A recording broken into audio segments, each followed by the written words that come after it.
Assalamualaikum warahmatullahi wabarakatuh. Perkenalkan, nama saya Iwan Permana, pengampu mata ajar promosi kesehatan yang berada di bawah Departemen Keperawatan Komunitas. Hari ini saya akan menyampaikan mata ajar promosi kesehatan. Dan materi yang hari ini saya akan sampaikan adalah konsep dasar promosi kesehatan atau health promotion. Nah, hari ini saya akan menyampaikan tentang definisi, kebijakan, visi misi, strategi. Nah, untuk nanti paradigma dan lain sebagainya ke bawah itu nanti ada pertemuan kedua. Sebelum saya membahas apa itu definisi promosi kesehatan, saat ini pemerintah mengeluarkan kebijakan secara nasional, yaitu melalui Kementerian Kesehatan Republik Indonesia ada kebijakan tentang gerakan masyarakat hidup sehat. Ini motonya, masyarakat hidup sehat, Indonesia kuat. Itu moto dari kebijakan. Nah, Germas ini, gerakan masyarakat hidup sehat itu adalah suatu tindakan yang sistematis dan terencana yang dilakukan secara bersama-sama oleh seluruh komponen bangsa dengan kesadaran, kemampuan, dan berperilaku sehat untuk meningkatkan kualitas hidup. Nah, apa saja kegiatan dari gerakan masyarakat hidup sehat itu? Ini ada beberapa kegiatan. Yang pertama, peningkatan aktivitas fisik atau olahraga, peningkatan perilaku hidup sehat, penyediaan pangan hidup dan percepatan gizi, peningkatan pencegahan penyakit, peningkatan kualitas lingkungan, peningkatan edukasi hidup sehat. Nah, pada saat ini Germas juga fokus pada aktivitas fisik, konsumsi sayur, buah, pemeriksaan kesehatan berkala, tidak boleh ada anggota keluarga yang merokok di dalam rumah, dan pemberian ASI eksklusif. Kenapa saya bahas ini? Nanti tugas kita untuk mengaplikasikan semua ini, peran promosi kesehatanlah sebagai ujung tombak nanti. Kebijakan yang lain untuk melaksanakan Germas tadi, fokusnya adalah sasarannya agar Indonesia kuat tadi, salah satunya adalah keluarga ujung tombaknya. Karena keluarga sebagai unit terkecil dari masyarakat. Jadi kalau keluarga sehat, negara akan kuat.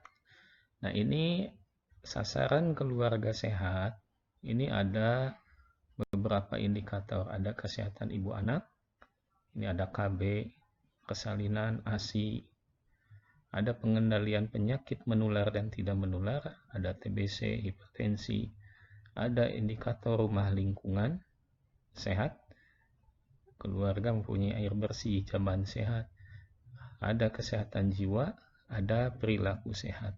Nah, ini juga sama semuanya, sasaran keluarga sehat ini, peran promosi kesehatan sangat penting.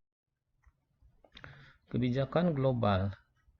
Saat ini kebijakan global di antara kesepakatan beberapa negara yaitu akan melaksanakan kerangka pembangunan melalui program SDGs atau Sustainable Development Goal.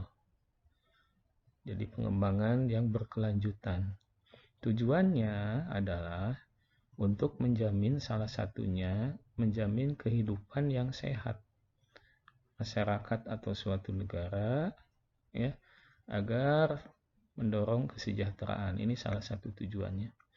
Nah, ini programnya banyak, ada 17 kebijakan global. Jadi seluruh negara juga mempunyai kesepakatan untuk menangani ini. Ada penanganan kemiskinan, kelaparan, kesehatan, pendidikan, kualitas gender gitu ya. Dan masih banyak. Termasuk yang ke-17 adalah pemberdayaan masyarakat. Nah, Promkes salah satu bentuknya adalah pemberdayaan masyarakat.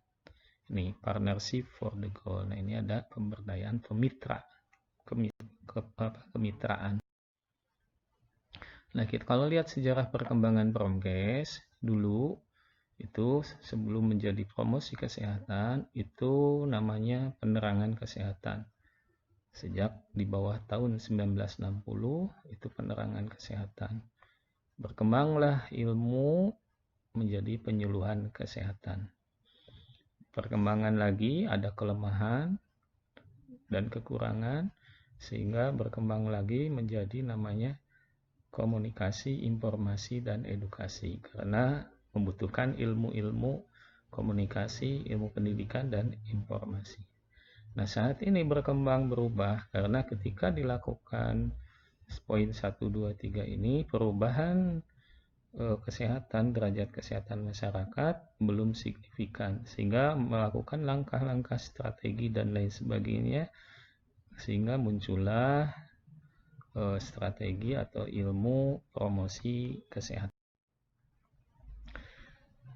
Nah, promosi kesehatan ini sebetulnya banyak definisi. Para ahli kalau dilihat ya, itu yang terkenal adalah Green, Lauren Green gitu ya. Dia nanti saya akan bahas di topik kedua tentang paradigma, yaitu tentang paradigma Green. Kalau Green ini mengatakan bahwa pendidikan kesehatan itu harus direncanakan, harus diproses, dan mempunyai tujuan dalam rangka merubah perilaku pembelajaran gitu ya. Salah satu. Nah, promosi kesehatan itu apa definisinya? Setelah tadi perkembangan ilmu, bahwa promosi kesehatan itu adalah seni, ilmu dan seni. Jadi tidak hanya ilmu saja, tapi ada seninya. Maksud seni di sini, promosi kesehatan tidak hanya penyuluhan, harus dengan melakukan strategi atau langkah-langkah lain. Nah, Depkes RI tahun 2008 menyatakan bahwa promosi kesehatan itu adalah proses pemberdayaan masyarakat agar mampu memelihara dan meningkatkan kesehatan. Nah, ini memelihara meningkatkan ini adalah perilaku. Kalau menurut McKinsey yang dikutip oleh McKinsey tadi, bahwa promosi kesehatan sebagai kombinasi terencana mekanisme pendidikan, politik, lingkungan, peraturan, maupun mekanisme organisasi yang mendukung tindakan dan kondisi kehidupan yang kondusif untuk kesehatan individu, kelompok, dan masyarakat. Jadi promosi kesehatan itu tadi tidak hanya penyuluhan, tapi butuh strategi politik, butuh perencanaan pendidikan, butuh peraturan, agar apa? Perilaku, derajat kesehatan itu bisa rubah. Nanti kita bahas. Nah, dari hambatan-hambatan seiringnya waktu, pendidikan kesehatan atau health education ini banyak hambatan. Hambatan yang paling utama adalah faktor yang mendukung, enabling faktornya. Ini dari hasil penelitian. Kenapa itu terjadi? Ya, dalam praktiknya bahwa perilaku masyarakat itu masih rendah. Sehingga dengan promosi kesehatan ini salah satu langkah utama mungkin dalam menyelesaikan hambatan tersebut. Nah, tahun 1980 Menkes belum menekankan pada upaya perilaku. Sejak tahun 2000 Puskesmas berubah sehingga ada Direktorat Promosi Kesehatan yang kesimpulannya Promkes itu adalah revitalisasi pendidikan kesehatan masa lalu. Jadi perubahan menjadi ke arah yang lebih baik dengan strategi-strategi yang lebih baik.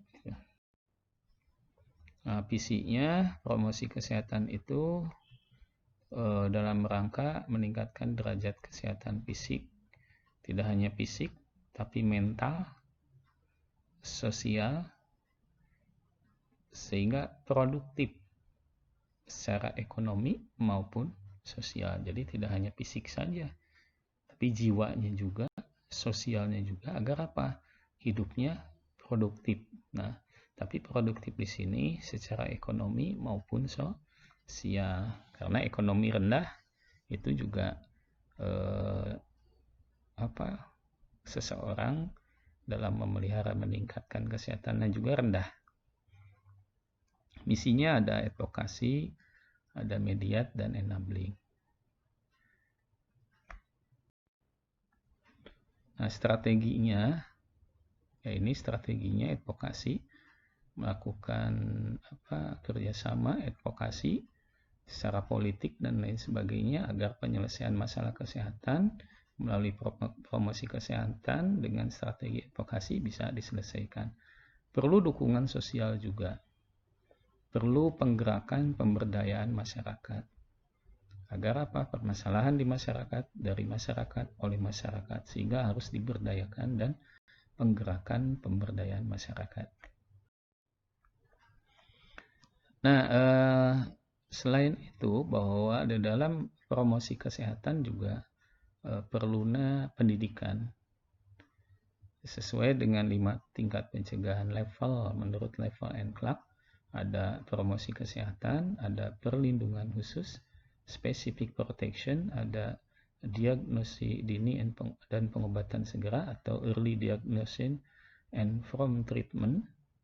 Terus disability limitation atau pembatasan kecacatan dan rehabilitasi. Nah, ini nanti akan dibahas khusus tentang upaya prevention atau upaya pencegahan.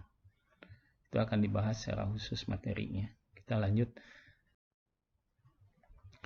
Nah, promosi kesehatan sebetulnya itu penggerakan pemberdayaan masyarakat dalam rangka perubahan perilaku sehat.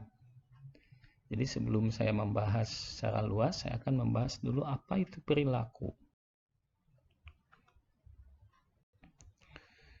Nah, batasan perilaku, behavior, itu ada aspek biologis, ya, ada stimulus organisme respon atau SOR. Ini batasannya yang akan kita bahas.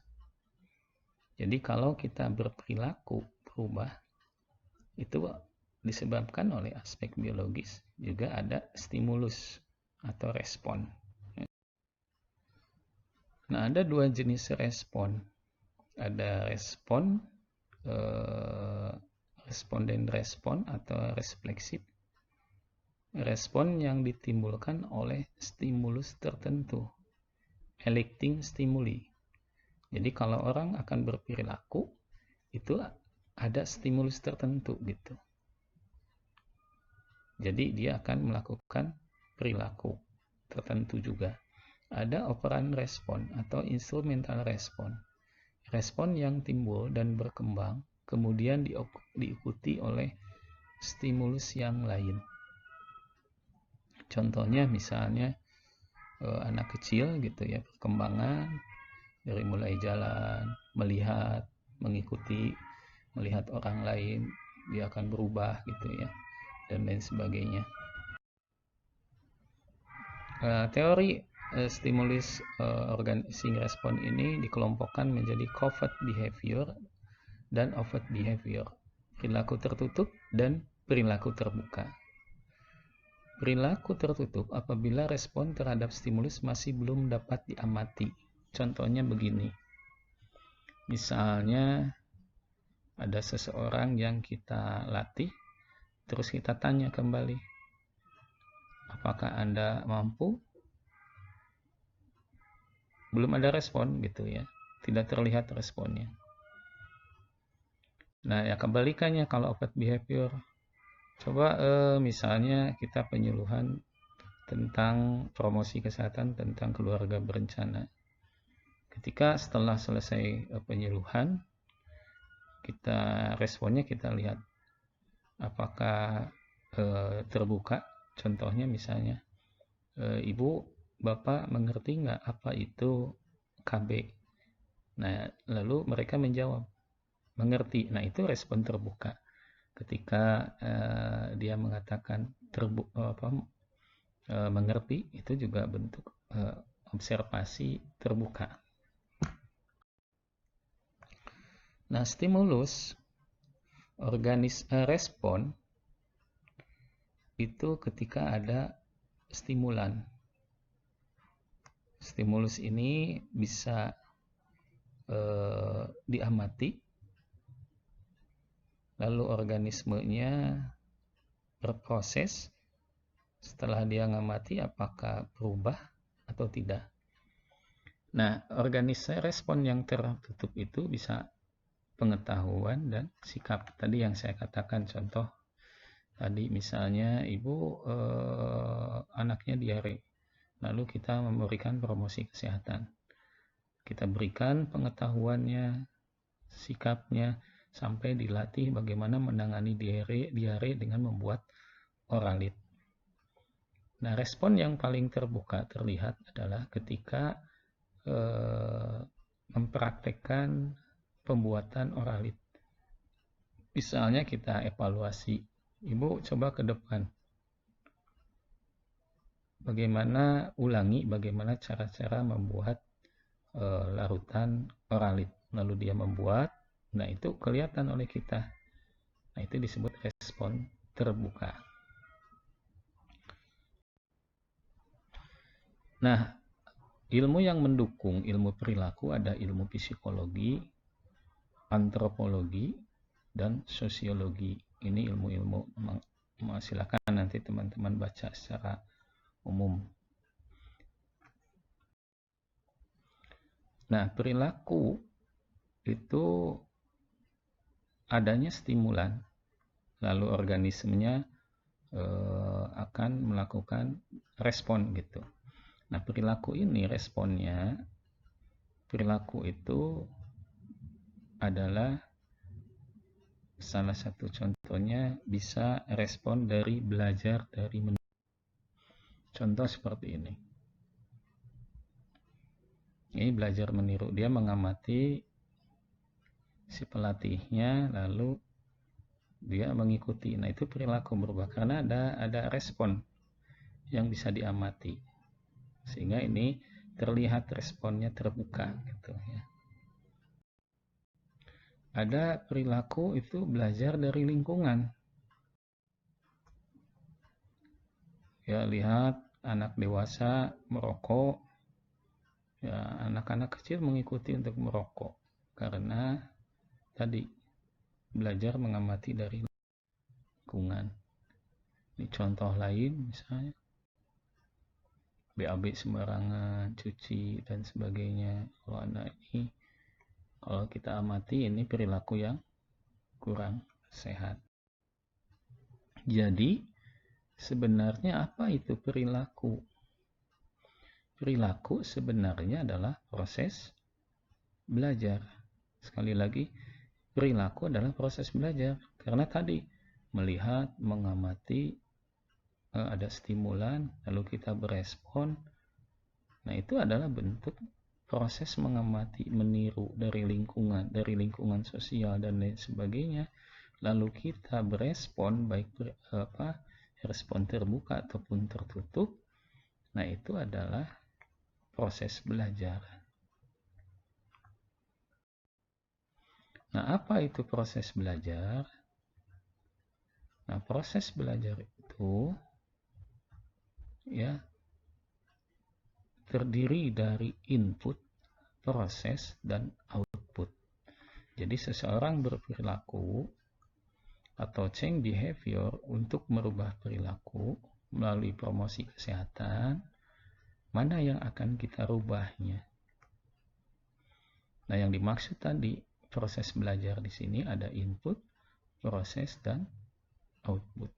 Input di mana seseorang tidak bisa, lalu kita proses menjadi bisa.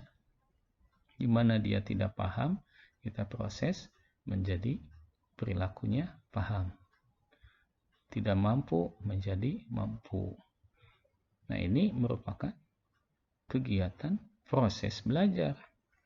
Jadi untuk merubah perilaku, ya kita harus melakukan proses pembelajaran. Di mana yang tadi terdiri dari input yang tidak bisa, lalu kita proses melalui langkah-langkah strateginya apa, bisa melalui penyuluhan, pendidikan, demonstrasi, ataupun kegiatan apapun agar dia mampu ataupun jadi bisa. Nah, ketika output ini bisa dan tidaknya setelah kita proses, kita feedback lagi. Bila perilakunya masih kurang, kita rubah lagi perilakunya karena inputnya kurang, dia harus bisa lebih. Jadi dan seterusnya. Gitu. Sama halnya lah ketika kita contoh lah ketika punya saudara atau adik misalnya disuruh melakukan tindakan sesuatu, dia tidak bisa, lalu kita latih, misalnya cara gosok gigi, terus kita latih, kita proses oleh kita, dari mulai kita berikan penjelasan pengetahuannya, sampai kita latih langkah-langkah melakukan gosok gigi, terus dia bisa nggak? Ternyata belum maksimal, kita latih lagi kembali, sampai maksimal, sehingga akhirnya ketika itu kita melepas. Ya, adik kita yang sudah bisa gosok gigi ternyata sudah maksimal, kita lepas, maka terbentuklah tadi mampu menggosok gigi dengan baik dan benar. Akhirnya terjadi kemandirian sehingga terbentuklah perilaku sehat. Nah, itu contoh.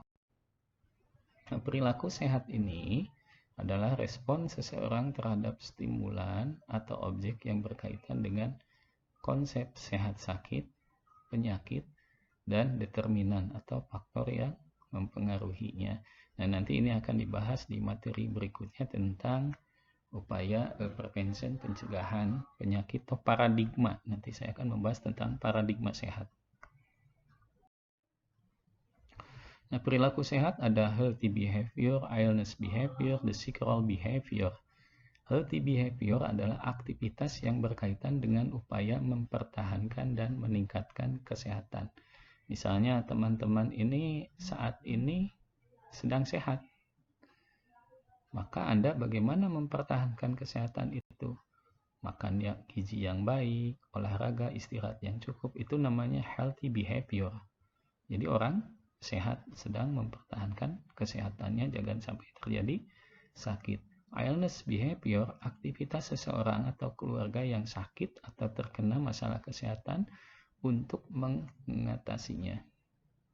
Nah, ini misalnya contoh di masa COVID-19 saat ini, misalnya ada keluarga atau anggota keluarga yang sakit atau terkena COVID, lalu mengisolasi diri di rumah untuk mengatasi COVID tadi. Nah, itu disebut illness behavior.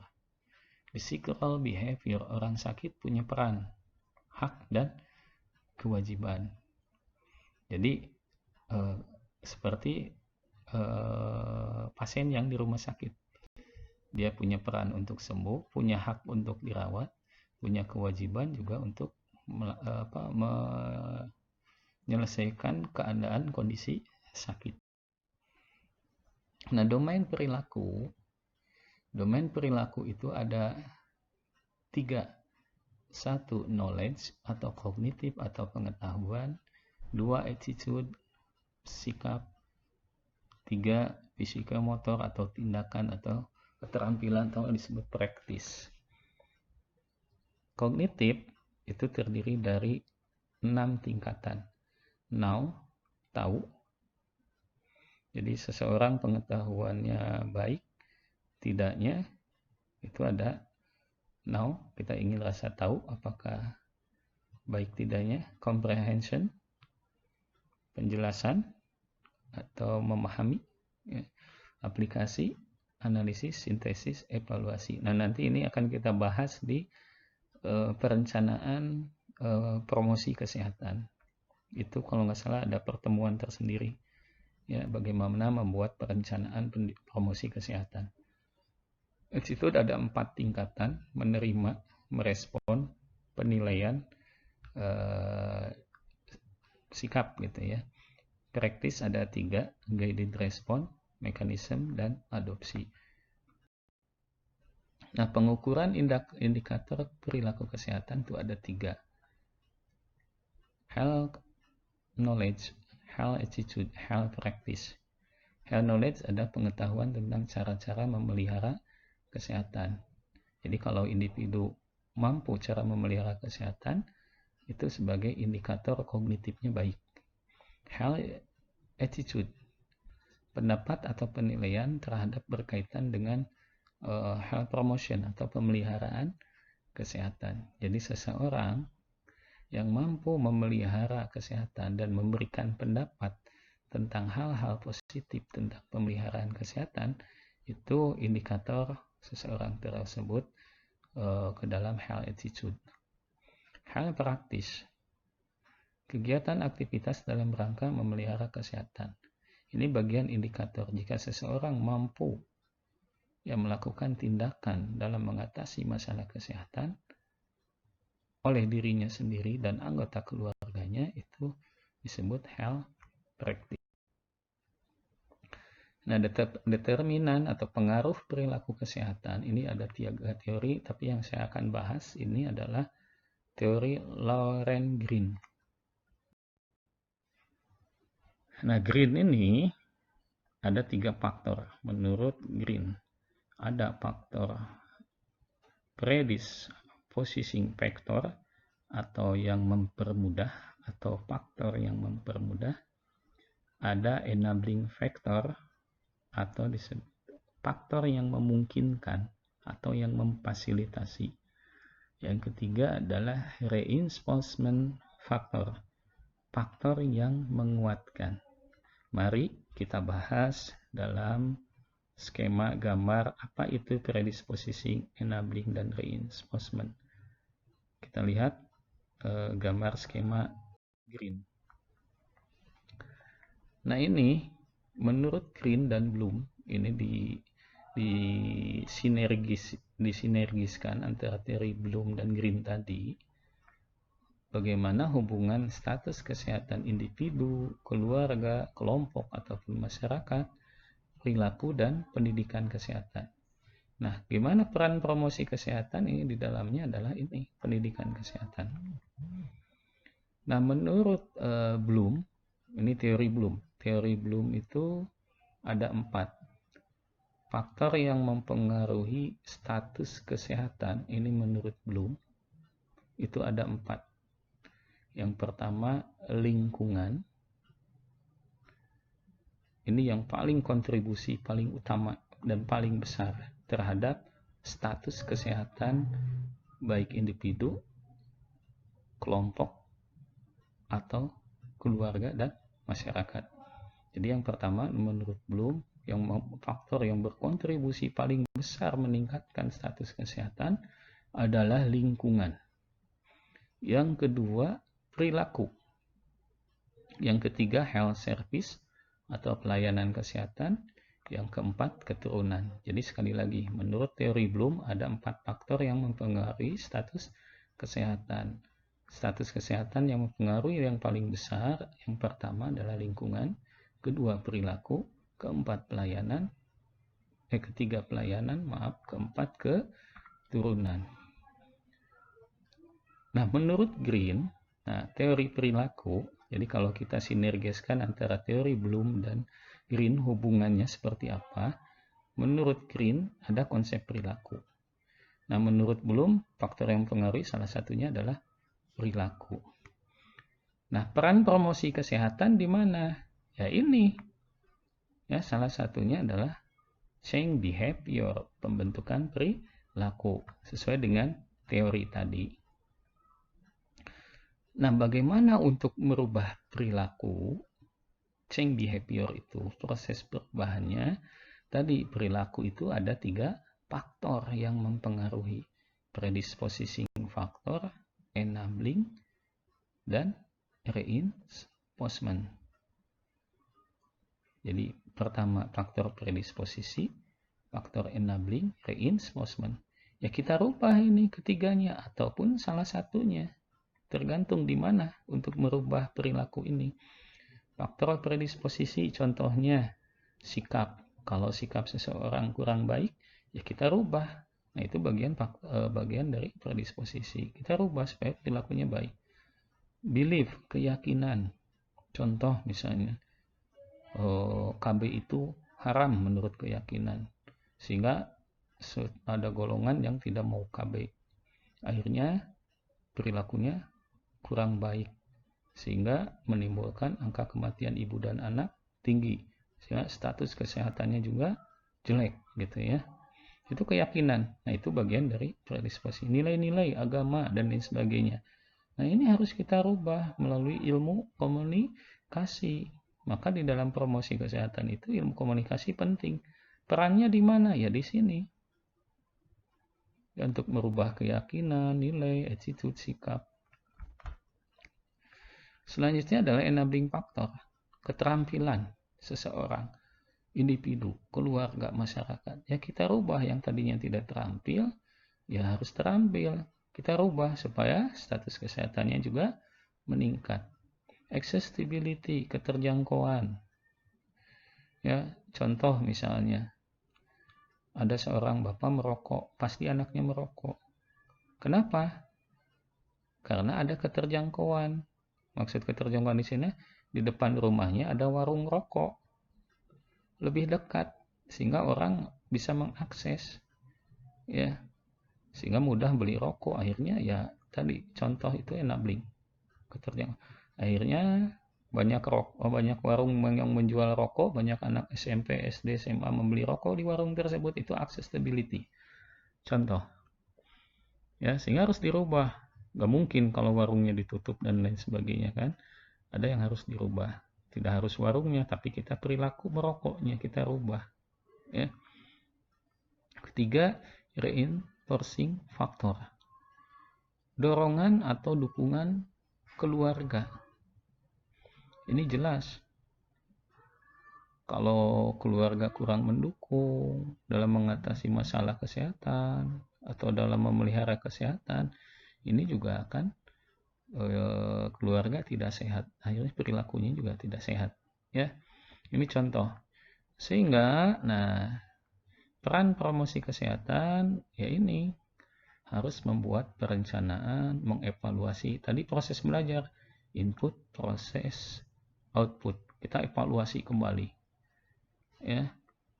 Nah, di dalamnya ada ilmu psikologi, sosial, antropologi, ilmu komunikasi, ilmu pendidikan, dan lain sebagainya. Jadi dalam promosi kesehatan itu banyak ilmu yang mendukung. Ya, salah satu promosi kesehatan itu pemberdayaan masyarakat ya melalui perubahan perilaku. Ruhnya, core-nya, intinya adalah kita ingin merubah perilaku sehingga status kesehatannya berubah. Kenapa Pak perilaku kok lingkungan enggak? Ya lingkungan kan lingkungan fisik, ada lingkungan non fisik. Kalau lingkungan fisik kan bisa dirubah. Kalau tidak bersih ya bersihkan gitu ya. Kalau lingkungan fisiknya banjir, kalau terjadi demam berdarah kan itu agak sulit peran kita di situ gitu. Sehingga peran yang paling banyak khususnya perawat ya di sini perubahan perilaku. Itu mungkin teman-teman yang perlu saya sampaikan. Mudah-mudahan ilmu promosi kesehatan ini bermanfaat Nanti di materi kedua saya akan bahas tentang paradigma dan upaya pencegahan dalam promosi kesehatan. Akhir kata, billahi taufiq wal hidayah. Wassalamualaikum warahmatullahi wabarakatuh.